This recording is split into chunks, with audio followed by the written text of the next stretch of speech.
The bell above the general store door jingled as Melinda Johnson kept her head down, clutching a sack of flour. She didn't stop when the girls near the counter whispered loud enough for her to hear. "Hope that dress don't rip. She ain't built for town windows." Their laughter followed her like burrs in a hemline. Melinda didn't say a word, just paid and slipped out the back, same as always. The alley was narrow, shaded, the kind of place folks used for trash and secrets. She was halfway down when she heard a voice slur behind her. "Well now, if it ain't the barn cow sneaking out the back." She froze. Les Dobson stood against the wall, drunk and grinning, dirt on his shirt, hat lopsided, flask in hand. "Leave me alone, Les." He stepped closer. "I'm just saying hello. You don't get many of those, huh?" She turned to go, but he grabbed her arm. "Don't," she started, but the slap landed before she finished. Her head snapped to the side. The flour sack tore open, spilling white powder as she stumbled back into the wall. Blood touched her lip. Les raised his hand again. Then a fist came flying out of the alley's mouth and caught Les square in the jaw. He hit the mud like a sack of potatoes. The man standing between them was tall, steady, and burning with anger. A deputy star gleamed on his vest. "You lay a hand on her again," he growled, "and I'll put you down for good." Les wiped blood from his mouth. "Ain't your fight, Murphy." "It is now." Les limped away, muttering threats, but didn't look back. Melinda stood frozen, chest heaving, her lip trembling more from shame than pain. "You all right?" Jessie asked, softer now. "I'm fine," she lied. He took off his coat, draped it over her shoulders. She didn't thank him, couldn't. "Let me walk you home," he said. "I can walk myself." He didn't argue, just walked beside her in silence. As they neared the edge of town, she whispered, "Don't feel like anyone's ever stepped in for me." He glanced at her, eyes filled with something she couldn't name. "Then it's time someone did." They didn't speak after that, but Melinda's hands stopped shaking, and for the first time in a long while, she didn't feel quite so alone. The wind was stiff that afternoon, carrying the scent of dust and old timber as Jesse Murphy stood on Melinda's porch. His hat was in his hand, fingers gripping the brim like it was holding in whatever he couldn't say out loud. Melinda opened the door slow, the bruise on her cheek already darkening. She wore a shawl, but it didn't hide the split lip or the stiffness in her shoulders. "I came to check on you," Jessie said, eyes not quite meeting hers. "I'm fine," she replied, though her voice sounded more tired than sure. They stood there, silence stretching like rawhide between fence posts. Then she stepped back, just enough for him to cross the threshold, just enough to say, "You can come in, but not I want you here." Inside smelled like bread and wood smoke. The little ranch house was tidy but worn, like everything in Melinda's life. She motioned toward a chair, and Jesse sat, his hat resting on his knee. "Wasn't looking to be no hero," he said after a moment. "Just saw something that needed stoppin'." She stayed standing. "I've needed stoppin' before. Nobody did it then." His jaw tightened. "Well, I'm not nobody." That landed harder than he meant it to, and her eyes flicked to his. "I didn't ask for help," she said quietly. "No," he agreed. "You didn't. That don't mean you didn't deserve it." Melinda's fingers fidgeted with the corner of her apron. She looked down, away. Shame had lived in her too long. It came up easy. But something about Jesse's voice, calm but full of grit, pressed against the cracks in her armor. "You coulda kept walking," she whispered. "Yeah, coulda." "Why didn't you?" He stood then, slow, like he was trying not to scare a horse. "'Cause I've seen men like Les before. Hell, I've been him, more than I'd like to admit." That caught her off guard. "You?" she asked. He nodded once, solemn. Wasn't always wearing a badge. Took losing everything to realize what mattered. Melinda didn't know what to say to that. Didn't know what to do with a man who told the truth without flinching. So she asked the only question that rose in her throat. Why me? His eyes met hers then, really met them. No flinch, no shame, just something raw. 'Cause you looked like you'd been fighting your whole life, and I couldn't stomach seeing you lose one more round. Something in her chest tightened. Not pain, exactly. Something else. A need she thought had shriveled long ago. They didn't touch, didn't speak again. But when he tipped his hat and left, she stood in the doorway long after he'd gone, staring out across the dry grass and fence posts.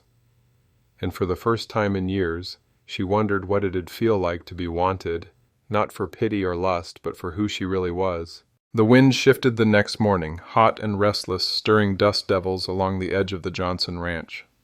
Melinda was pulling laundry from the line when she saw the rider coming. He wasn't a stranger. She could tell by the slouch in the saddle, the easy way he handled the reins, and that battered brown coat that had seen too many winters and too few washings. "Caleb," she muttered under her breath, heart dipping somewhere between relief and dread. He dismounted before the horse fully stopped, boots crunching dry dirt as he walked toward her, tall and broad and carrying trouble like a shadow. "You look like hell," he said, squinting at the bruise along her jaw. "Nice to see you too," she replied, folding a sheet that still smelled like sun and wind. He nodded toward the house. "Inside. We need to talk." She hesitated, then led the way. Inside, Caleb dropped into a chair like it was owed to him. He didn't wait for coffee or courtesy. "I heard about what happened in town." Melinda set the folded sheet on the table. "News travels fast when folks are bored and mean." "I should have been here," he said, voice low. She crossed her arms. "You should have been here a long time ago." He rubbed his jaw. "Ain't been easy staying clean, Mal." "I didn't ask for easy. I asked for honest." That silenced him. She sat across from him, suddenly tired. Les Dobson's the kind of man who don't stop just 'cause someone scares him once. He's gonna come back. Caleb leaned forward. "Then I'll be here when he does." Melinda shook her head. "You can't fix this with violence." "Who said anything about fixing it?" he said, grinning without humor. "Maybe I just want to end it." "That's what got you in trouble before." He stood and paced the kitchen, glancing out the window like ghosts rode on the breeze. "That deputy, Murphy, he the one who stepped in?" She didn't answer right away. "He seems steady," Caleb added, watching her face. "He's different," she said. "Quiet, but not soft." "Men like him don't usually stick around for women like you." Her eyes sharpened. "What's that supposed to mean?" He paused. "You know what I mean. You're too strong, too real. Men want someone smaller, someone who makes them feel big." "Well," she said, rising to her feet and staring him down, "maybe he's tired of lies too." Caleb studied her a moment, then nodded. "I'll stay a few days," he said. "Make sure he don't come back." She nodded slowly, the warmth between them fragile as spun glass. She was glad to see her brother. But she'd learned the hard way. When Caleb Johnson came home, the storm usually wasn't far behind. The next time Jessie came riding down the lane to the Johnson ranch, Melinda was chopping wood. Sweat darkened the collar of her dress. Her hair had come loose from its pins, and a few strands clung to her cheek. She swung the axe like she meant it, each thud splitting through the still morning air. Jessie dismounted slow, careful not to startle her. He watched for a moment. Her strength, her rhythm, the quiet storm she carried inside her. "You always split your own firewood?" he asked, half smiling. She paused mid-swing, wiped her brow with her sleeve.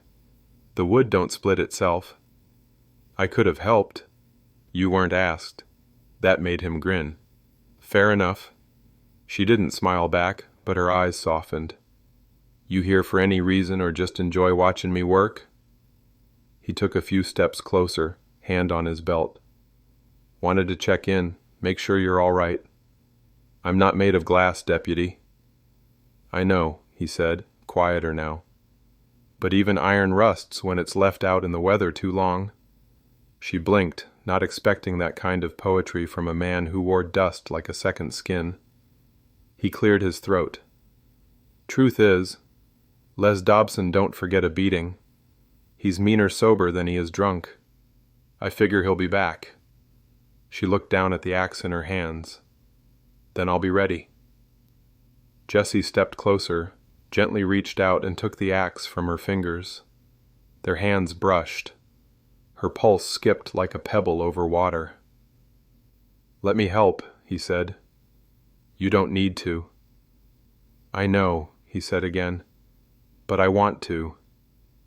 Something about the way he said it, low and steady, made her stomach tighten. Not fear, not nerves, want. He set the axe aside and leaned against the post near the woodpile. For a moment they just stood there, listening to the breeze whisper through the trees. You don't know me, she said finally, almost like a warning.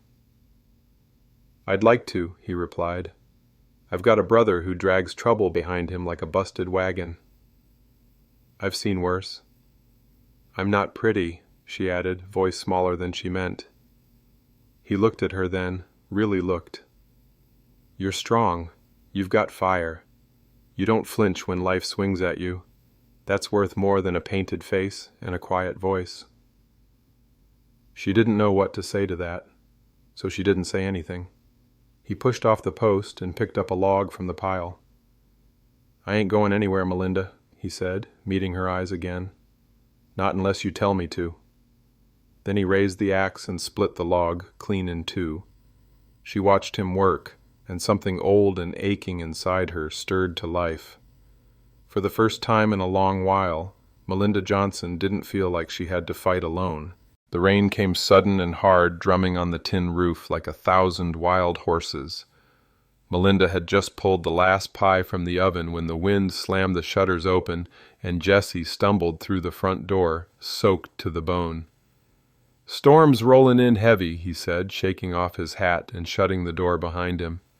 Water ran down his coat, pooling near the threshold. His hair clung to his forehead, and steam rose off him in the warm air of the kitchen. Melinda didn't jump or scold, just handed him a towel. He nodded his thanks and peeled off his coat. Didn't mean to intrude. I thought I could beat it. You'd have drowned in that saddle, she said, moving to the stove. Sit. He sat by the hearth while she stoked the fire, her dress rustling as she moved. Rain clattered harder, and the room dimmed, the only light now flickering orange from the flames and casting long shadows on the plank floor. Melinda handed him a mug of hot tea and sat across from him with her own, careful not to let their knees touch. Wasn't always a deputy, Jessie said after a moment, voice low, steady. She looked at him, curious. No? He shook his head. Used to ride fence lines out near Del Norte. Drank too much, fought too easy, lost a girl once 'cause I couldn't get my axe straight. Melinda stared into her cup. What changed? He shrugged. Woke up one day with nothing and no one, realized the bottle never kept me warm. The silence stretched. The fire popped. Melinda's heart beat a little louder in her chest, like it knew something she didn't yet. I used to dream, she said softly, about getting away. Town girls laughed when I said I'd own a ranch. Said I didn't have the figure or the name for it. He glanced at her then, not pity, not surprise, just listening. I ain't never been wanted, she added, voice barely above the rain. Jessie leaned forward, elbows on his knees. Then they're fools. You're more woman than most men could handle. Her breath caught. She looked away fast. but not before he saw the tears gathering. "Don't say things you don't mean." "I don't waste breath," he said. The fire glowed between them, soft and golden. The rain softened outside, but neither of them moved. He reached across the space and gently brushed a strand of damp hair behind her ear. She didn't pull away. But she didn't lean in either. Not yet. Whatever was between them, it was still building, like thunder waiting just beyond the ridge. Caleb Johnson rode hard through the canyon pass, his eyes scanning the ridgeline like the shadows themselves had teeth. The sun was just dipping below the hills, setting the sky ablaze in crimson. Something in his gut had been twisting all afternoon. A weight, a whisper. That old outlaw feeling, the one that said someone was watching, waiting. When he reached the edge of the Johnson ranch, he slowed his horse to a trot, dust trailing behind him like smoke. He could see Jesse's horse already tied at the fence rail. That damn deputy again. Caleb dismounted, jaw set tight. His boots crunched over dry grass as he walked toward the barn, where he heard the soft rhythm of voices, Melinda's laugh and Jesse's lower tone cutting gently through it. He didn't knock, just pushed the barn door open. The sight stopped him cold. Jesse was helping Melinda set up a new saddle. Their hands were close, too close. Melinda's cheeks were flushed, her smile unguarded in a way Caleb hadn't seen in years. It wasn't the sight of them together that rattled him. It was the way she looked at Jesse, like she'd finally let someone in. Jesse spotted him first. "Evenin', Caleb." Melinda turned, startled. "You're back early." "Storm passed," Caleb said, glancing between them. "Figured I'd ride the low trail, see if anything felt off." Jesse stepped back from Melinda, polite but firm. "And did it?" Caleb nodded slowly. "Les ain't gone. He's gathering men. I saw 3 of 'em riding along the old mine road." Jesse's eyes narrowed.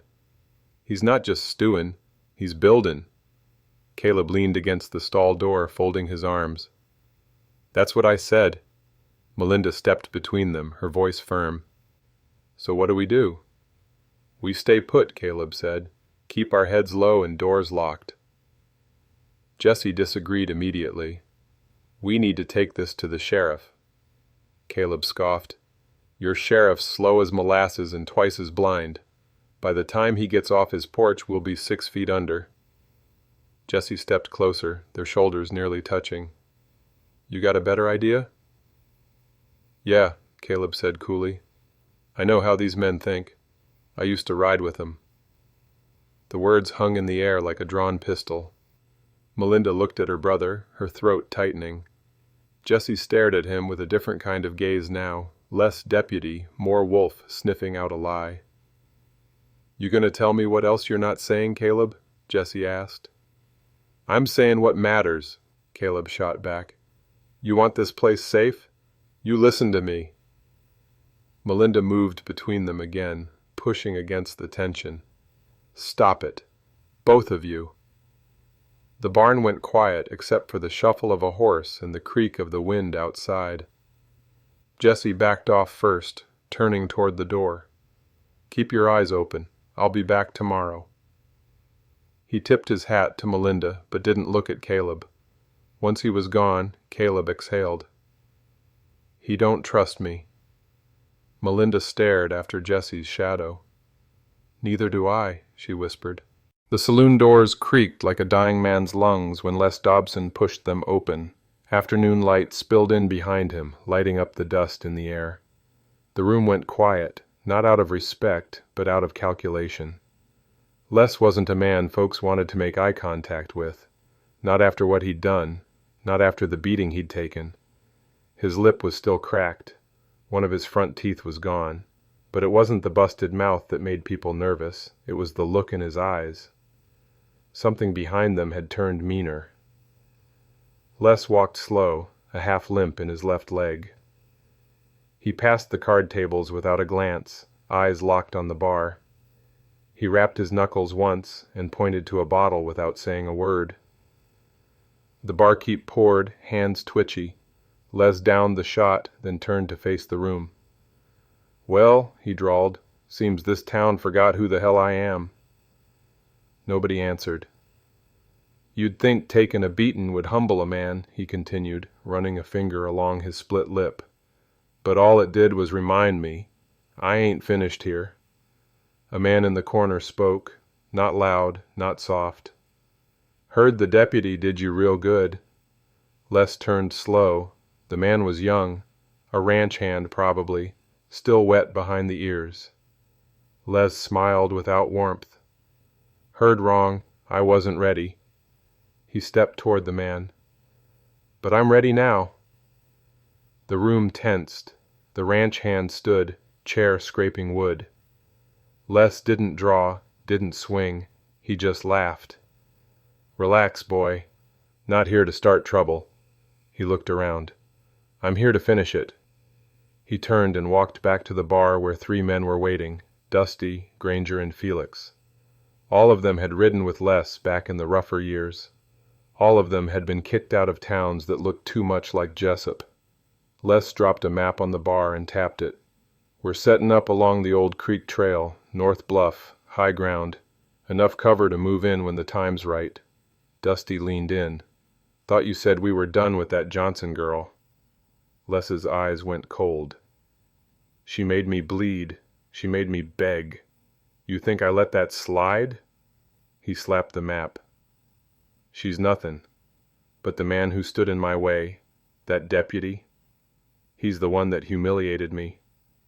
He leaned in, voice low and vicious. "I'm going to bury him first. Then I'm going to make her watch what happens when a woman mouths off in my town." The others didn't cheer. They just nodded. Men like that didn't need fire. They needed purpose. And Les, bruised but burning, had become the kind of man who made other men forget their conscience. He downed another drink and grinned at the door like it owed him something. Time to remind Jessup who Les Dobson is. And with that, he rode back into the dust, dragging revenge behind him like a rattling chain. The wind outside the barn had picked up, rattling the rafters and sending dry hay fluttering through the air like whispers from ghosts. Melinda knelt beside the feed bin, sifting oats with steady hands, but her thoughts weren't as calm. The night before still echoed in her chest, the firelight, the warmth of Jesse's voice, the way his fingers had brushed her cheek like she was something worth protecting. But now, things felt off. Jesse walked in without knocking. His boots on the planks didn't startle her, but the look on his face did. He didn't speak right away, just stood there, a folded paper in his hand, his badge catching slivers of sun through the cracks in the wall. She straightened, brushing her skirt. "You're early." He held the paper up. "Got this from the sheriff's records." She didn't have to look to know what it was. "Melinda," he said, quieter now, "why didn't you tell me about your brother?" Her throat tightened. "Didn't think I owed you every ugly thing about my life." He took a step closer, not angry, but wounded. "You let me stand next to him. Let me shake his hand, sit at your table." "I didn't lie." "No," he said, voice sharp. "You omitted. There's a difference, but not much." She folded her arms, defensive now. "He ain't that man anymore." Jesse's jaw flexed. "He was part of a robbery gone bloody in Del Canto. A child was caught in the crossfire. You know what kind of men run with Les Dobson?" "Yes," she snapped. "I know. I grew up with one." The silence cracked like a whip between them. She turned away, pacing. "You don't know what it's like to love someone who's done terrible things, to beg them to change and watch them fail again and again. I know what it's like to watch someone I care about put their trust in a man who don't deserve it," he said flatly. That stung. She looked back at him, her eyes red-rimmed. "You came here saying you'd stand by me." I did, he said, but I also swore to protect this town, and if your brother's past catches up to him while he's under your roof, it won't just be his blood that spills. They stared at each other, two wounded animals, neither willing to lay down the first weapon. Finally Jesse sighed, tucking the paper away. I ain't here to arrest him, not yet, but you need to choose, Melinda, sooner than you think.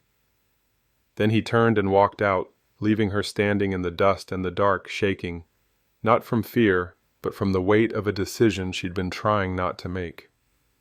Outside, the wind howled louder. Inside, Melinda leaned against the stall, arms wrapped around herself. She had always known Caleb's past would come back. She just didn't think it had cost her this. Night settled over the Johnson ranch like a heavy quilt, quiet, dark, and thick with things unsaid. A single oil lamp burned in the parlor, casting flickering light over the faded wallpaper and worn armchairs. Caleb stood at the window, one hand resting on the frame, his eyes searching the hills beyond the fence line. He hadn't said a word since supper. Melinda, sitting at the table with her hands folded in front of her, waited. She knew that stance. Shoulders set, jaw tight, boots planted just so. He was thinking like an outlaw again. You want to say what's twisting your gut? She asked gently. He didn't turn. I should have been gone by now. You always say that, she replied, voice low. This time I meant it. She stood and crossed the room, the hem of her dress brushing the floor. Then why are you still here? Caleb exhaled. Because I heard what that bastard said in the saloon. She tensed. You were in town? He nodded. Stayed long enough to hear Les run his mouth. He's coming, Mal, with men, real ones, not barflies or boys looking to impress. Melinda's breath caught. Caleb turned then, his face etched with something rare, fear, not for himself, for her. I ain't letting that man lay a hand on you again, he said, not while I'm breathing. She looked away, heart pounding. Jesse thinks you're a threat. He said I'd have to choose. Caleb laughed, dry and bitter. Course he did. Lawmen always see people like me as loaded pistols just waiting to go off. I didn't tell him everything, she whispered. Didn't tell him what happened in Del Canto. He met her gaze. Good. That ain't a wound you need to pick open. But it matters. To who? He asked. To him? Or to you? Melinda stepped closer. To me. There was silence, thick as river silt. Then Caleb reached into his coat and pulled out a small, worn pendant, a smooth stone on a fraying leather cord. I took this off Mama the day she died, he said. You always thought I lost it. Truth is, I kept it. Just didn't feel like I'd earned the right to wear it. He stepped forward and placed it gently in her palm. But you have, he said. You've kept the land, the name, the spirit, and now you're caught between the law and the blood in your veins. Tears brimmed in her eyes. I'm not leaving this time, Mal, he whispered. If Les comes riding in, he'll find me standing out front. She nodded slowly, fingers closing over the pendant. You'll need to talk to Jesse, she said. I ain't making peace, he muttered. No, she said, but you can stop making enemies. He gave a crooked smile. No promises. As he walked off toward the barn, rifle slung over his shoulder, Melinda stared at the little stone in her hand. For the first time in years, Caleb wasn't running. He was preparing to stand. The next morning dawned brittle and gray. Wind stirred the dust into the air like old ghosts waking. Melinda swept the porch in slow, steady strokes, more to clear her thoughts than the dirt. The house felt too quiet, even with Caleb hammering away in the barn. The echo of Jesse's words still rang in her mind. You need to choose. She didn't want to, not between law and blood, not between a man who'd kept her heart safe and a brother who'd always returned just in time to bruise it. By noon the sky turned a shade darker, heavy with grit and sun. Melinda spotted a rider kicking up dust down the trail. She knew that frame, that hat, that tension in the shoulders before she ever saw his face. Jesse. He reined in hard, boots hitting the ground with a thud that made the chickens scatter. She didn't move from the porch. "You said you wouldn't be back today," she called. He stopped at the steps, hat in hand. "Changed my mind." "I'm not ready to talk," she added, not looking up. "I didn't come to talk," he said. "I came to help." She finally lifted her gaze. "Why?" He shifted, uncomfortable. "Because Les Dobson's name just came up in town again. Someone said they saw him and 3 riders camped near the old mining trail. Sheriff thinks they're watching the roads." Melinda's breath caught. "He's really coming. Not just him. He's got a purpose now, and from what I hear, he's still nursing the kind of grudge that don't die easy." Jesse looked around, at the barn, the fence, the open plains behind her. "This place, it's vulnerable. You know that. Then go back and tell your sheriff we need men." He shook his head. "He's stretched too thin. Closest help's 4 days out." "So what, Jesse?" she said, louder now. "You here to tell me we're alone?" He climbed the steps slowly, stopping just short of touching her. "No, I'm here to say you're not." Melinda looked away. Her voice cracked. "Even after what I kept from you?" "I was angry," he admitted. "But not because of what you hid. Because I thought I was losing something I hadn't even had yet." She turned to face him, her chest rising. "And now?" "Now I'm scared for you," he said softly. "For Caleb. For the good people in town. And if Les makes a move, I want to be where I can stop it." The words settled between them, heavy and real. She stepped aside and nodded toward the door. "Then you best get inside. Storm's coming." He didn't smile, just walked past her, hat still in hand, and stepped into her home like he meant to stay. And for the first time in weeks, Melinda didn't feel like the only one holding the line. By mid-morning, the ranch yard buzzed with a strange kind of silence, the kind that came before lightning split the sky. Jesse stood by the corral, checking the rifle slung over his shoulder. Caleb sat nearby on an overturned feed bucket, cleaning his revolver like it was Sunday ritual. Neither spoke. Melinda emerged from the barn, carrying 2 mugs of coffee. Her dress clung to her arms in the heat, and her eyes flicked between the 2 men like she was watching 2 unbroken stallions circling each other. She handed a mug to Jesse. "Fence needs checking on the north side." "I'll see to it," he said, not looking at Caleb. "I already checked it this morning," Caleb said, standing slowly. Jesse's jaw worked. "Maybe I trust my own eyes more." Caleb stepped forward, calm but coiled. "Is that a dig, deputy?" "It's a fact," Jesse said, facing him now. "You've got a record longer than this fence line, and I don't know where your loyalty lies." "My loyalty," Caleb growled, "is to her. Always has been." Melinda moved between them fast, one hand on each chest, her voice tight. "Enough." They froze. Not because they feared each other, but because neither wanted to be the one that made her cry. She looked to Jesse. "You said you'd stand by me." "I am," he said, eyes not leaving Caleb's. She turned to her brother. "And you promised me you'd stay clean." "I am," he said. Then finally they both looked at her. She dropped her hands. "I need both of you," she said, "but I won't let either of you tear this place apart with your pride." The silence that followed was harder than any shouting match. Then Jesse said, "If he rides out with me, I'll see what he's made of." Caleb gave him a long stare, then nodded once. "Fine." "Take the ridge trail," Melinda said. "Watch for tracks." They didn't answer her, just walked off together, neither speaking, both tense as coiled wire. She stood on the porch, watching them ride out, the dust of their horses mixing together on the trail. Inside, the walls of the house felt thinner than ever. The floor creaked under her steps like it too was bracing for the storm to come. That night, she couldn't sleep. She stood by the window, pendant in hand, watching the moon hang heavy over the hills.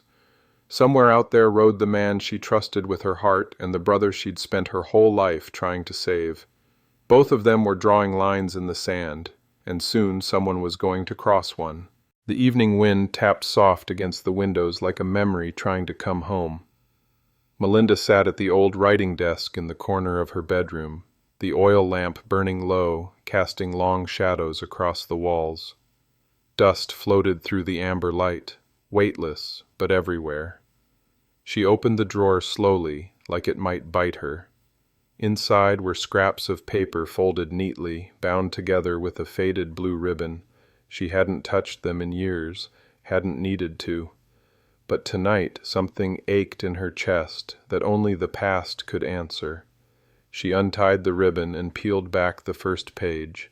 The ink had bled at the corners from where her tears had once hid it. "Mama, I'm tired. I'm tired of pretending I don't hear them. Tired of holding my head high like it don't hurt when they laugh. I know I ain't what they want. I'm too much and never enough all at once." Melinda read it slowly, lips barely moving. She remembered the night she wrote it. She'd just turned 17. Her dress had torn in the back during church, and 2 boys had snickered loud enough for the whole pew to hear. She'd gone home, locked herself in the bedroom, and poured herself onto that page. Page after page, she read. Confessions from a younger version of herself. Dreams of being seen, not pitied, not whispered about, but seen. Some letters were angry, others were soft, uncertain. All of them were stamped with the same longing. I wish someone would love me without looking for something to fix. I wish Caleb would stop running. I wish I could believe I was enough, just once. She set the last page down, her hands trembling. Then slowly, carefully, she reached for a clean sheet of paper and dipped her pen. This time, the letter wasn't for her mother. It was for herself. "Melinda, you have carried weight no one ever saw. You have buried dreams just to survive. You have guarded a brother who breaks your heart and opened your door to a man who might leave. But still, you rise every damn morning. Still, you plant seeds. Still, you smile at folks who look right through you. And maybe that's the kind of woman who deserves a future. Not just the strong ones, not just the pretty ones, but the stubborn, broken, brave-hearted ones." She stopped writing and stared at the words, tears tracking silently down her cheeks. Outside, the moon rose higher, and a coyote howled in the hills. She folded the letter and placed it with the others, but this time on top. A reminder not of what she lacked, but of what she'd finally come to understand. She didn't need permission to matter. She already did. The sun was sliding behind the hills, bleeding gold and crimson into the sky. Dust hovered in the cooling air, still and waiting. Melinda stood at the fence line, arms folded, eyes on the horizon. She could feel it in her bones. Something was coming. Behind her, Caleb adjusted the saddle cinch on his gelding. Jesse loaded cartridges into his rifle with the mechanical calm of a man who'd done it 100 times and hoped he wouldn't have to do it again. The evening was too quiet. No birds, no cattle lowing, just the wind and the creak of old wood. Then they came. 4 riders at first, dark shapes on the ridge silhouetted against the last light. They didn't move fast. They wanted to be seen. "They're showing their teeth," Caleb said grimly. Jesse brought his spyglass to his eye. "Les is leading." Melinda stepped up beside them, her heart hammering. "Are they coming down?" Jesse didn't answer. The riders paused at the ridge's edge. Then one of them raised a burning torch and swung it slow in a figure 8 before tossing it into the air. A signal. "They're setting up camp," Jesse muttered. "Right on the bluff, close enough to see us, close enough to remind us they're watching." Caleb spat in the dirt. Cowards? No, Jesse said. Predators. They watched a while longer.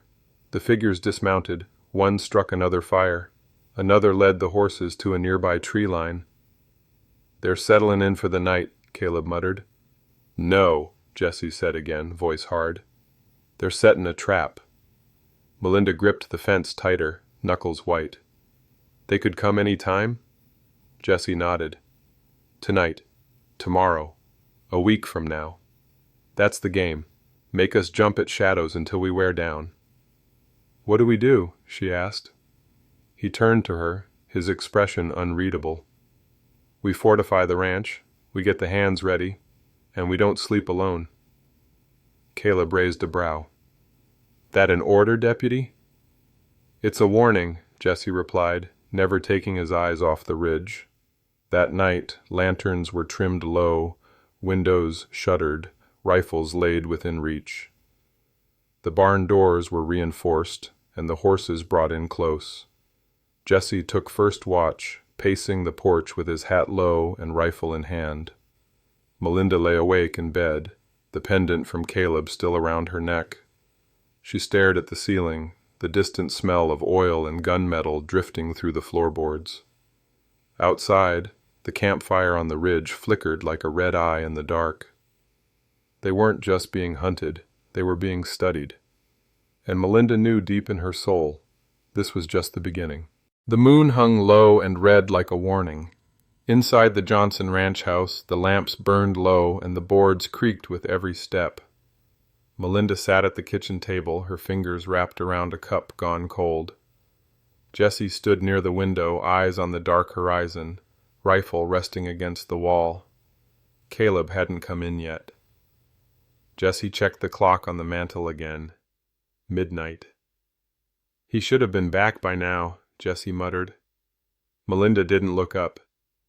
He said he was checking the southern gate. Jesse's eyes narrowed. That was 2 hours ago. Outside, the distant sound of hooves, slow, steady, then silence. Jesse moved first, opening the front door and stepping out with his rifle at the ready. Melinda followed. Caleb approached, face unreadable, one hand holding his saddlebag and the other wiping sweat from his brow. Gate was open, he said flatly. Must have come loose in the wind. Jesse stepped forward. You alone? Caleb gave him a hard look. What's that supposed to mean? Jesse didn't answer. He reached out, grabbed the saddlebag, and unbuckled the flap before Caleb could protest. What the hell are you doing? Caleb growled. From inside the bag, Jesse pulled out a folded bandana and wrapped inside it a bloodied knife. Melinda gasped. Jesse held it up. You want to explain this? Caleb stepped back, eyes wide. I don't know where that came from. Bull, Jesse snapped. You've been gone too long, and now this? I didn't use it, Caleb shouted. I didn't even know it was in there. Melinda's heart pounded. Then whose is it? I don't know, Caleb barked. Maybe Les planted it. Maybe one of his men's been on the property. Jesse wasn't listening. He wiped the blade with a rag and sniffed it. Still wet. He looked to Melinda, voice tight. Someone's been hurt, maybe killed. She stepped between them. Stop. This isn't helping. Jesse stared at Caleb. If you're playing both sides, if you led them in. I didn't, Caleb growled. I came back. I always come back. That don't mean you came back clean, Melinda shouted now, her voice raw. I said stop. Both men froze. She turned to Jesse, tears threatening. You think I'd shelter a man who'd betray me? Jesse looked at her long and hard. I don't know what to think anymore. He turned and walked off into the darkness, saddlebag still in hand, rifle at his side. Melinda turned to Caleb, her voice shaking. If you're hiding something, tell me now. I'm not, he said, softer now. Mal, you gotta believe me. She stared at the blood on the porch boards. I want to. And the awful truth was, she wasn't sure if that was enough. The sun hadn't risen yet, just a pale line on the horizon, the color of old bruises. The barn smelled of damp straw and sweat. Caleb sat inside, sharpening his knife. Not the one Jesse had found, but the one he knew was his. The familiar grind of metal against stone was the only sound in the quiet morning. Outside, boots crunched the frost-bitten earth. Then a scream. Caleb shot to his feet, knocking the sharpening stone to the floor. He flung open the barn door and sprinted toward the sound, past the chicken coop, past the water trough, toward the back fence line where Jesse and 2 ranch hands had taken early watch. Melinda was already there, barefoot and breathless in her nightgown, holding a lantern that cut through the shadows like a sword. One of the ranch hands, Billy, lay sprawled in the dirt, his throat slick with blood, his eyes wide and glassy. "No, no, no, no," she whispered, dropping to her knees beside him. Jesse crouched low, eyes sweeping the edge of the barn, his rifle drawn. "Someone was here," he growled. "Took him down quick. We missed him by minutes." "There was a mark on the fence post," Caleb said, breath ragged as he pointed. "Knife slash. Same kind we used to make when we were scouting." Jesse stood slowly, turning to face him. "You mean you used to make?" "I told you," Caleb snapped. "I'm not riding with them anymore." Jesse didn't lower the rifle. Melinda stood, eyes flashing between them. "This ain't the time." "He was barely 18, Jesse said, gesturing toward Billy's body. "Didn't even know how to hold a rifle right. And he was butchered like a warning." "He was my hand," Melinda said, her voice breaking. "He mucked my stalls, he fed my calves, and now he's gone because we were too damn proud to work together." Jesse's jaw clenched. He holstered his rifle. "I'm done waitin'," he said. "We lock the gates. We double shifts. Anyone steps onto this property after dark, they don't walk back off." Caleb nodded once. "Agreed." "I want trenches near the barn doors, trip lines under the east fence, and a bell on every damn window," Jesse continued. "Les isn't watching anymore. He's moving." Melinda turned away from them both, walking slowly toward the porch. Blood had soaked the hem of her gown. Her hands shook. She looked out toward the hills where the enemy waited. "This was our land," she whispered. "Ours. We worked it. We bled for it." Jesse stepped beside her. "And we'll fight for it." "No," she said, voice hollow. "We already are." Behind her the rooster crowed. Dawn had arrived. But it didn't bring peace. It brought war. The fire crackled low, throwing sparks into the cool night air. The world had quieted since sundown. Most of the ranch hands were asleep in the bunkhouse. Jesse had taken the south perimeter watch alone, and Melinda sat by the flames, arms wrapped around her knees, eyes locked on the glowing embers. She didn't flinch when Caleb sat down beside her. They were silent for a while, the kind of silence that comes not from comfort, but from exhaustion. Finally, Caleb cleared his throat. "You remember that kid in Del Canto?" he asked, his voice hoarse. "The one that got killed during the robbery?" Melinda stiffened. She didn't answer. "I didn't pull the trigger," Caleb said. "But I was there. I rode with the men who did." She turned slowly toward him. "You told me you left the gang before that." "I did," he muttered. "After." Her voice shook. "You lied to me." He didn't deny it. "I didn't want you to know I stood there and did nothing. I froze, Mal. I froze like a damn coward while a little boy bled out in the dirt." He stared into the fire, face lined with shame. "His name was Eli. Couldn't have been older than 7. He ran out into the street. Just wanted to see the horses. One of the boys got jumpy, thought he was reaching for something, put a bullet in him." Melinda's breath hitched. "Why are you telling me this now?" "Because I don't want to die with it," Caleb said. "And I think that might happen soon." The fire popped. Melinda blinked fast, tears she didn't want forming behind her eyes. "You were supposed to be the one thing I could count on," she said quietly. "And all this time you've been carrying that?" "I didn't know how to come back from it," he whispered. "So I tried to bury it, under drink, under fightin', under runnin'. But it always found me." She shook her head slowly. "And now it's found us." He looked over at her, eyes raw. "I ain't asking for forgiveness. I'm asking you to know the truth, in case I don't walk away from what's coming." She stared at him a long while.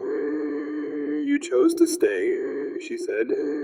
"I did. You chose to fight for me. I am." She reached into her pocket and pulled out the pendant he'd given her, their mother's. She held it between her fingers, feeling the worn edges, the weight of it. "You don't get to erase what you did," she said. "But you don't have to die with it on your back either." He swallowed hard, looking away. She stood, then paused. "Tomorrow, when Liz comes, don't freeze again." "I won't." She believed him. She had to. And as she walked back toward the house, the fire behind her flickering like old memory, Caleb sat in the dirt, staring at the stars like maybe one of them still had mercy left for men like him. The sheriff's office was cold in the morning light. Dust danced through the bars of the jail cell, untouched by the broom leaning unused in the corner. Jesse stood by the window, watching the town come to life. Shopkeepers unlocking doors, wagons rumbling down Main Street, laughter from the saloon already leaking into the air like stale whiskey. Sheriff Donnelly sat behind his desk, a worn leather folder spread open. He didn't look up when he spoke. "You're too close to this, Jesse." Jesse said nothing. "I've got a town to protect, and a law to uphold." Still, Jesse didn't respond, just stared out the window like the answers might ride up out of the dust. Donnelly finally sighed and closed the folder. "We have word Les Dobson's gang hit a homestead out near Clifton Ridge, burned it, took what they wanted, killed 2 boys in their sleep." Jesse's jaw tightened. "Thing is," the sheriff went on, "one of those boys saw someone he recognized before he died, someone riding with Les." He paused. "Caleb Johnson." That landed like a gut punch. Jesse turned, slow and dangerous. "He's not riding with them." "You sure about that?" the sheriff asked, leaning back in his chair. "You got blood on your hands over that boy, Jesse. You vouched for him." "He saved my life," Jesse said. "On Melinda's land. He didn't have to." Donnelly gave him a long look. "Sometimes wolves circle back to the fire just long enough to warm up. Then they sink their teeth when no one's looking."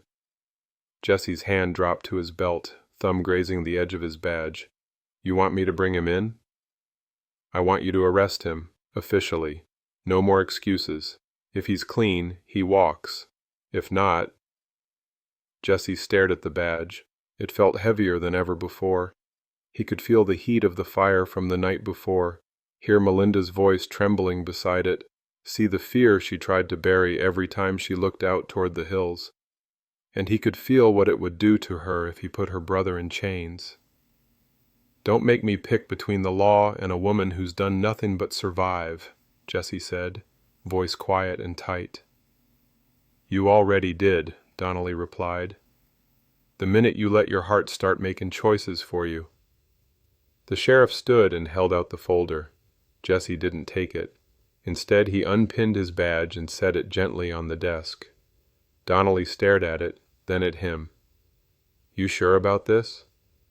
"No," Jesse said, "but I'm sure about her." He turned and walked out, boots echoing on the wooden floor. Outside, the sun was just climbing the rooftops, casting long gold streaks across the street. He mounted his horse and rode for the Johnson Ranch, leaving behind the only job he ever thought he was meant for, because some things were bigger than a badge, some things were worth breaking for. The wind shifted just after midnight. Melinda woke first, no sound, just a feeling, the kind that sits in your bones before your ears catch up. She rose from bed and looked out the window. A fire flickered in the distance, not their fire. Too far out for comfort, too close for coincidence. She threw on her coat and boots, heart pounding as she rushed into the hall. Caleb was already there, rifle in hand, eyes dark with knowing. "They're comin'," he said simply. Jesse met them at the front door, shirt half buttoned, shotgun slung over one shoulder. He wasn't wearing his badge anymore, but tonight he looked more like a lawman than he ever had. "They've split up," he said. "I count 6 torches, coming from 3 sides. Trying to flush us out," Caleb muttered, "like coyotes cornering a calf." Jesse nodded. "We hold the house, lock the barn, post on the front porch and the loft window." Melinda's voice was calm but tight. "We have to protect the animals, the stock." "No," Jesse said, "we protect you." A single rifle shot cracked in the dark, distant, warning. Then came the whoop, wild, sharp, slicing through the still night. Melinda's breath caught in her throat. "He's here." Les Dobson. Jesse grabbed a lantern, lit it, and placed it by the window. "No sense hiding. They know where we are." "Let 'em come," Caleb said, checking the chamber of his revolver. They barricaded the front door, pushed a dresser against the kitchen window. Melinda gathered extra ammunition and hauled water to the hearth. Her hands shook, but her face stayed hard. She wouldn't give them the satisfaction of fear. Outside, horse hooves circled wide, whooping, taunting, shadows dancing beyond the reach of the lantern. Then a shout. "Melinda!" Les's voice, slurred, venomous, and ringing across the yard like a curse. "Come on out now, sweetheart," he yelled. "Let's not make this any uglier than it's gotta be." A pause. Then a shot fired into the porch. The wood splintered. Jesse ducked, returned fire. Caleb followed. Bullets whistled through the walls. Shouts answered from the trees. The siege had begun. Melinda stayed low, crawling toward the back pantry where a small, hidden compartment held her father's rifle. She'd never wanted to touch it, but tonight she couldn't afford to wish someone else would do the fighting. She returned to the main room, cocked the rifle, and found her place beside the men. "I ain't letting this house fall," she said. Jesse looked at her, sweat and dust on his brow, blood on his knuckles. "I never thought you would." Outside, another torch landed against the barn wall, catching fire. Melinda didn't flinch. She raised her rifle, took a breath, and said a prayer under her breath, not for peace, for aim. Smoke curled along the rafters. The barn door was splintered open, flames licking up the far wall. Melinda coughed, eyes watering as she fired through the side window, the recoil jarring her shoulder. Outside, screams and gunfire rang out like thunderclaps rolling across dry land. Caleb reloaded behind a hay bale, blood streaking down his arm. Jesse crouched beside him, teeth clenched as he worked a jammed round from his revolver. "East flank's fallen," Jesse growled. "Then we hold the barn," Caleb replied. "This is the line." Melinda stumbled back to them, face streaked with ash. "There's 3 in the corral, comin' fast." Jesse stood, aimed, and dropped one with a shot clean to the chest. Another ducked behind the trough. The third fired and missed. Barely. Then came the voice, loud and mocking. "Caleb!" It echoed across the yard. "Got something of yours, boy?" They froze. From the edge of the barn's broken door, a figure stepped forward, dragging someone behind him. Granger, a mean bastard who used to ride with Caleb, now one of Les's dogs. In his grip was one of the younger ranch hands, Tommy, bloodied and barely conscious. Granger smiled with rotten teeth. "Come out now or I cut him." Caleb's breath caught. Jesse grabbed his arm. "It's a trap." "I know," Caleb whispered, "but I made a promise." Melinda's eyes widened. "Don't." He looked at her, really looked. "I've let you down more times than I can count, but not this time." He stood and walked out the door, rifle lowered. Jesse moved to follow, but Melinda stopped him. Let him go. Like hell I will. She didn't let go. He needs to do this. Outside, Caleb walked slow into the moonlight. Granger's gun pressed to the boy's neck. Let him go, Caleb said. It's me you want. Granger spat. That's right. He shoved the boy to the ground and raised his pistol. Caleb moved first. He dropped to one knee, fired, and hit Granger dead in the chest. But not before Granger pulled the trigger. The shot rang out and Caleb staggered, hand to his side. Blood seeped between his fingers. Jesse reached him first, dragging him back behind the trough. Melinda followed, dropping to her knees beside her brother. Caleb was pale already. Damn, bastard still couldn't shoot straight, he joked through clenched teeth. Don't talk, Melinda whispered, pressing her hands over the wound. He touched her wrist. You're gonna be all right, she said, eyes brimming. He smiled faintly. Told you. I'd stand for you. Then his hand slipped from hers, his chest still. Melinda pressed harder. No, no, no, stay with me. But Caleb Johnson, outlaw turned protector, was gone. Jesse lowered his head, silent. Melinda sat back in the dirt, ash and blood and sorrow painting her dress, and above them the fire roared on. The sky was turning pale gray, the stars fading like old scars. Smoke still curled from the barn ruins, painting the air with a bitter tang. The ground was blackened in places, soaked in others. Melinda sat on the porch steps, Caleb's blood still staining her hands. Her dress clung to her in stiff, dried folds. She didn't move, didn't speak. Jesse stood out in the yard, shoulders squared, pistol low on his hip. Across the field, Les Dobson stepped into view, alone. His coat flapped in the wind. His face was cut, bruised, but smiling. "Ain't this something?" Les called out. "You standing where he should be." Jesse didn't answer. Les took a few slow steps forward, boots crunching through ash and grit. "Where's the girl?" "She's watching," Jesse said, "so don't waste her time." Les sneered. "You think killing me's gonna make her love you?" "I think killing you's gonna stop her from being hunted." Les tilted his head. "You were supposed to be one of us. You used to be meaner than me, Murphy. Remember that?" "I remember what I used to be," Jesse said, drawing his coat back just enough to free his holster. "And I ain't proud of it." Les spit into the dirt. "Then you'll die with a clean conscience." Jesse stepped forward, boots slow and deliberate. 10 paces. They stopped. Silence settled like snow. Melinda stood then. She didn't want to, but she did. Her knees trembled. Her eyes locked on Jesse's back. She wanted to scream, to beg, but she knew better. This wasn't about her. This was about him. Les rolled his neck. "On 3?" Jesse nodded once. "1." The wind cut through the yard. 2. Les's hand twitched. 3. 2 shots cracked like a whip. Les stumbled back first, a hole blooming in his shoulder, but Jesse dropped to one knee, hand pressed to his ribs, teeth gritted. Les raised his gun again, grinning through the blood. "Still standing, lawman." But he never got the shot off. A second round hit him square in the chest. He hit the dirt with a grunt, staring up at the sky like it had tricked him.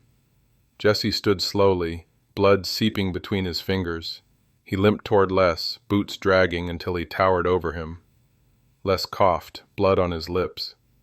"She's still just a fat girl in a mean world." Jesse looked down at him. "And you're just a dead one in it." He holstered his pistol. Melinda ran to him, her hands on his chest, searching his face. "You're hit." "Yeah," he breathed, wincing. "But I'm here." She touched his cheek. "Don't ever do that again." He gave her a broken smile. Wasn't planning on it. Behind them, The sun crested the ridge, burning gold across the bloodied earth. The duel was done. But the price, it was still being counted. The sun was fully up now, casting long shadows across the blood-soaked earth. Smoke still curled from the remains of the barn. The air was thick with silence, the kind that follows gunfire and screams, heavy as wet wool. Jesse stood at the edge of the grave, shovel in hand. His shirt was soaked in sweat and blood, but he didn't stop. Every scoop of dirt thrown from the hole felt like penance. The land was hard-packed clay, made harder by guilt. Across the yard, Melinda sat on the porch steps with a blanket wrapped around her shoulders. She hadn't spoken since the duel, not when they dragged Les's body away, not when Jesse brought her coffee, not even when he asked where she wanted Caleb buried. She just pointed, beneath the old sycamore near the fence line, the place their mother used to sit. Now it would hold her brother. Jesse wiped his brow, chest heaving. Caleb's body lay nearby, wrapped in a tarp, his boots set neatly beside him. A rifle rested across his chest, hands folded beneath it. Melinda had placed the pendant he gave her in his pocket before she let Jesse carry him out. A quiet act of forgiveness. When the grave was ready, Jesse lifted Caleb down gently, like a brother, not a lawman. He covered him slowly, the sound of dirt falling the only music to the moment.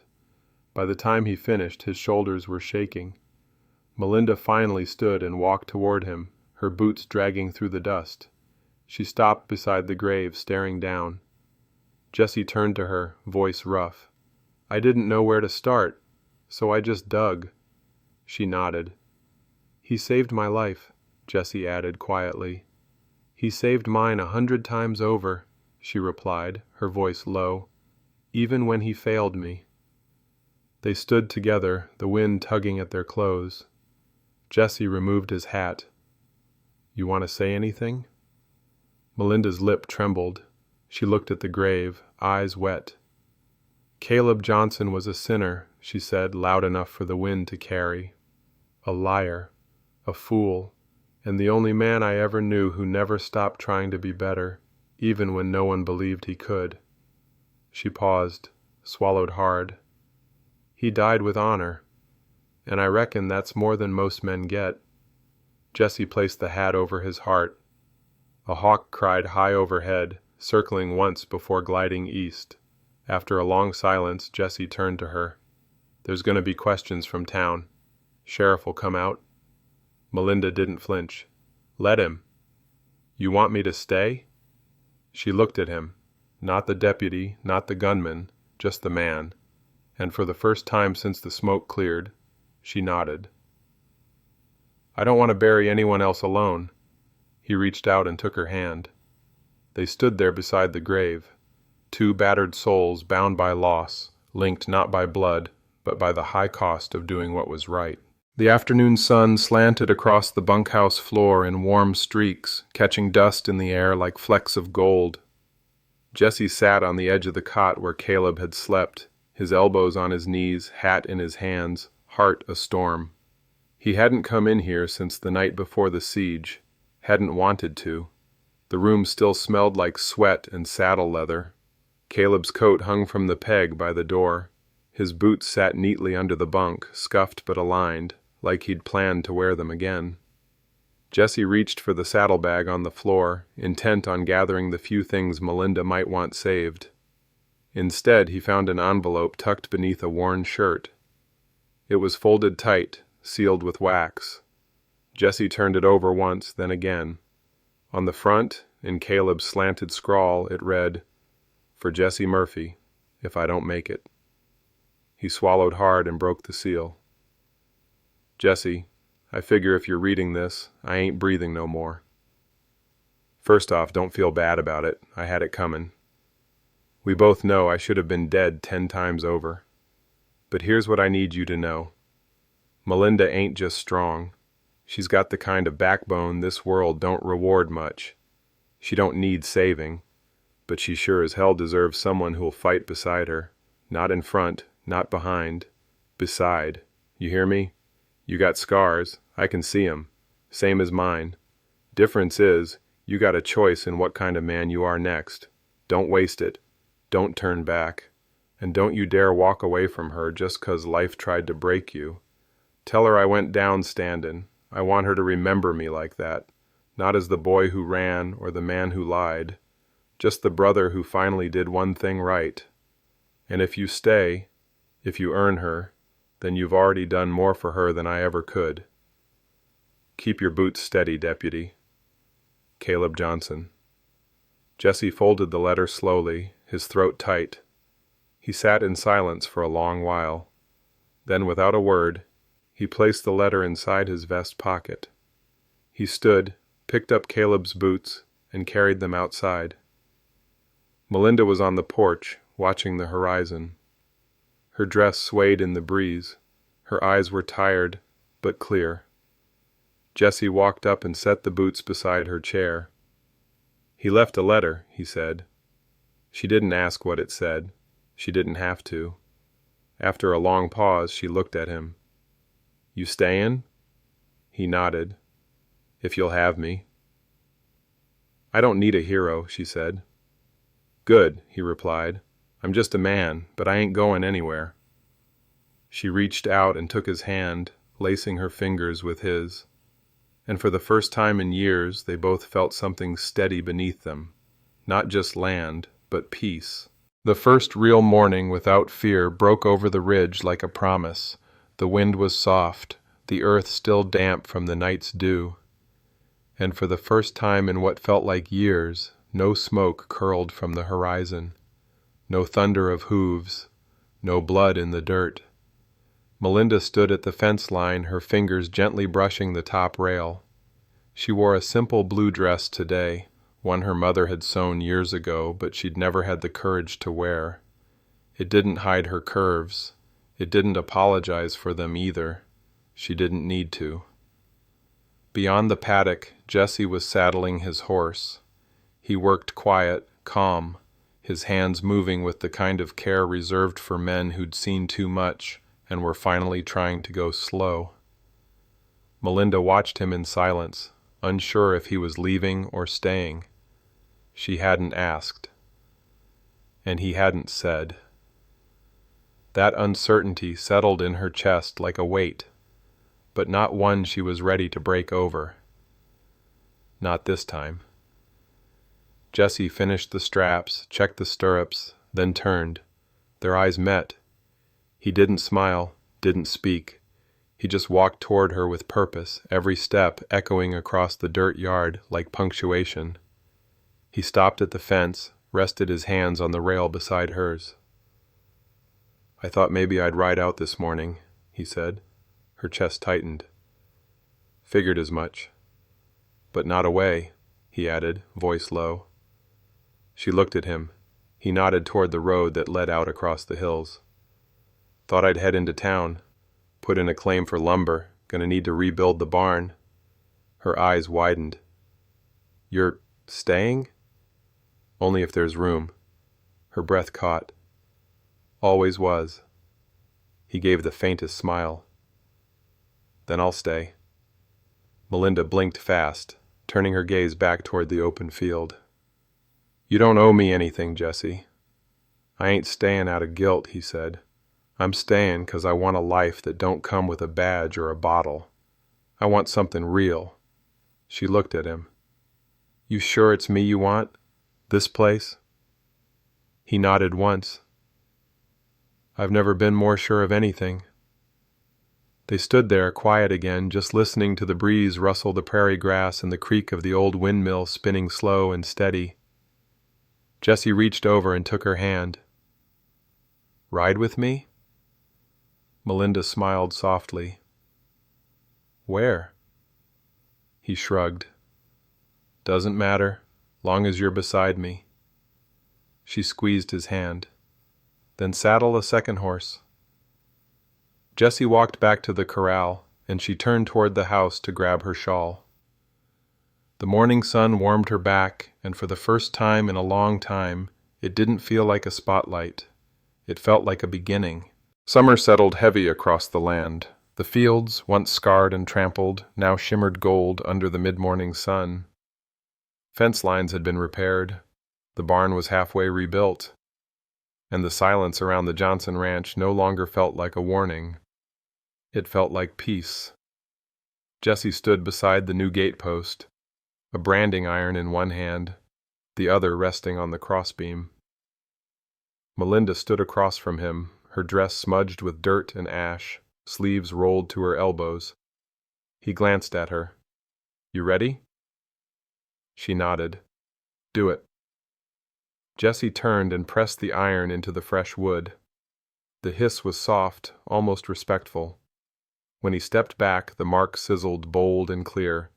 J. M., not for Jesse and Melinda, but for Johnson and Murphy. 2 lives, 2 stories, stitched together now not by blood, but by choice. Melinda stepped forward and ran her fingers over the brand. Caleb would have liked this.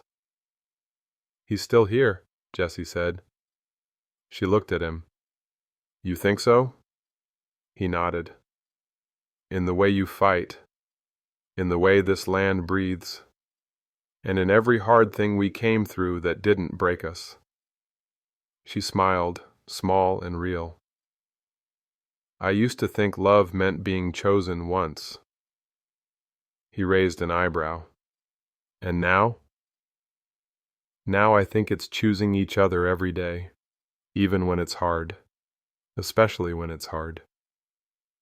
They walked side by side along the fence, the breeze kicking up dry grass and wildflowers. In the pasture, cattle grazed. Chickens wandered near the coop. A new colt nuzzled its mother in the shade of the sycamore tree, just feet from where Caleb rested beneath the soil. As they reached the porch, Jesse stopped. "I ain't asked properly," he said, rubbing the back of his neck. She turned toward him. "Asked what?" "If I can stay. Not just helping around. Not just fixin' fence lines. I mean really stay. With you, if you'll have me." Melinda looked him over. His shirt stained with sweat, hands rough from work, heart worn but open. "You don't have to ask," she said, voice soft. "Maybe not," he said. "But I wanted to." She reached out and laced her fingers through his. "I want a life where we build something that stays, Jesse. Not just a ranch, not just memories, something rooted deep." He pulled her into his arms and kissed her forehead. "That's all I want too." They stood there a while longer, watching the sun rise a little higher, stretching across the land like a promise. Behind them, the new brand cooled on the gate. And with it, the past finally gave way to something solid, something steady, something earned. Thank you for watching. Truly hope you enjoyed this story. If it stirred something in you, we'd love to hear where you're watching from in the comments below. If you enjoyed this journey of grit, love, and redemption, be sure to like the video and subscribe to Saddlehorn Stories for more heartfelt Western tales just like this one. We've got more coming, and you won't want to miss them.